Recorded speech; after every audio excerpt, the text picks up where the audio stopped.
हाँ जी, तो इस वीडियो में हम बात करेंगे हमारा second main topic transverse and longitudinal waves. In transverse waves जो हैं हमारे पास सबसे पहले तो जो मैकेनिकल वेव्स होती हैं जो एग्जिस्ट करती हैं सिर्फ मटेरियल के with in a material medium, जैसे कि पानी है या रॉक है।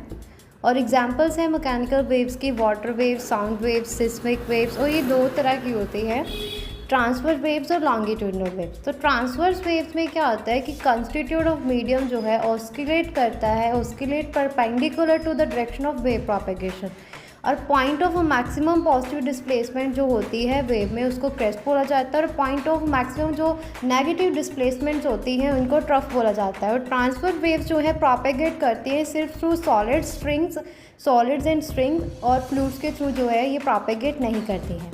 नेक्स्ट आती है लॉन्गिट्यूडनल वेव। तो लॉन्गिट्यूडनल वेव में कंस्टिट्यूट ऑफ मीडियम जो है ऑस्किलेट करता है डायरेक्शन ऑफ वेव प्रोपेगेशन के साथ, और लॉन्गिट्यूडनल साउंड वेव्स जो है प्रोपेगेट करती हैं एज अ कंप्रेशन, मतलब हाई कंप्रेशन रीजन में, हाई प्रेशर रीजन में, और रेफ्रैक्शन मतलब लो प्रेशर रीजन में। और लॉन्गिट्यूडनल वेव जो है प्रोपेगेट करती है इलास्टिक मीडियम, सभी इलास्टिक मीडिया में, सॉलिड्स और फ्लूइड्स में। और ट्रांसवर्स और लॉन्गिट्यूडनल वेव जो है वो ट्रैवल करती हैं अलग अलग स्पीड्स में, सेम मीडियम में अलग अलग स्पीड में क्या करती है, ट्रैवल करती हैं। तो waves on the surface of water, wave जो है जो सरफेस ऑफ वाटर में वो दो तरह की होती है, कैपिलरी वेव्स और ग्रेविटी वेव्स। कैपिलरी वेव जो है ripples of short wave length, और रिस्टोरिंग फोर्स जो है that produce capillary wave is the surface tension of water. Gravity waves जो हैं उनकी हैव अ वेवलेंथ्स जो typically ranging from several metres to several 100 metres. और रिस्टोरिंग फोर्स जो है प्रोड्यूस करती है ग्रेविटी वेव को is the pull of gravity which tends to the keep the water surface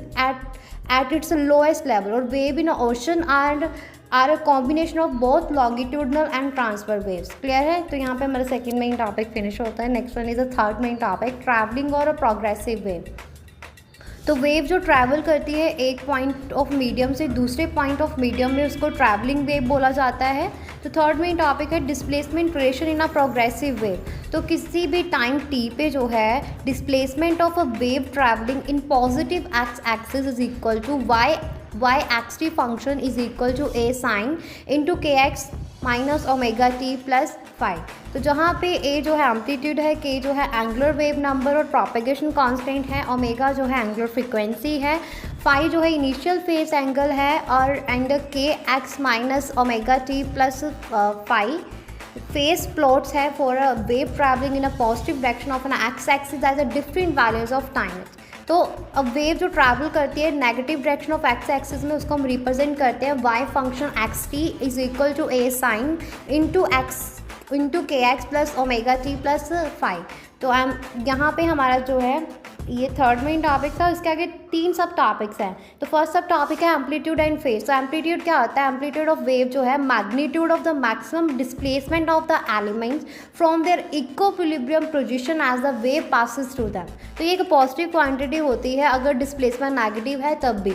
next आता है फेज। तो फेज डिस्क्राइब करते हैं कि state of motion as the wave speeds through a string element at a particular position x। तो constant phi जो है is called initial phase angle. Value जो है फाई की वो डिटरमाइन की जाती है by initial t is equal to 0 displacement and velocity of the element से at x is equal to 0।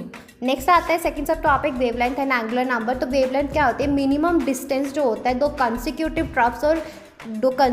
Troughs और क्रेस्ट के बीच में, और दो कंसिक्यूटिव पॉइंट्स के बीच में in same phase of a wave motion, उसको हम बोलते हैं वेवलेंथ। तो प्रोपेगेशन कांस्टेंट और एंगुलर वेव नंबर जिसको हम कैपिटल के से डिनोट करते हैं for a t is equal to 0 and phi is equal to 0, Y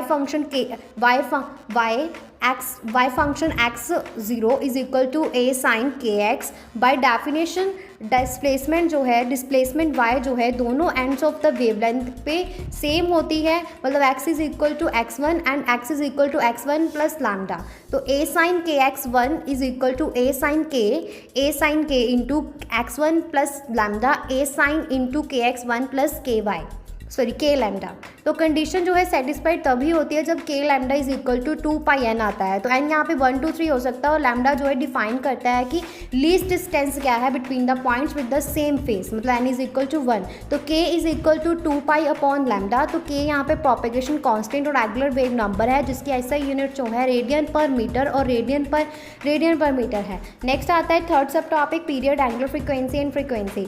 तो पीरियड जो है oscillation t of a wave is the time any string element takes to move through one complete oscillation। Angular frequency क्या होती है? Angular frequency जो है omega is equal to 2π upon t जिसकी ऐसा यूनिट जो है रेडियन पर सेकेंड है।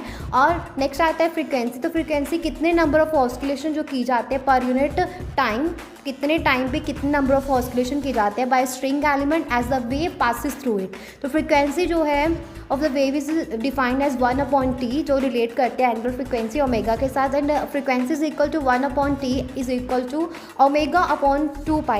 तो इसकी जो यूजली ये मेयर की जाती है इन अ हर्ट्ज। क्लियर है? हाँ जी।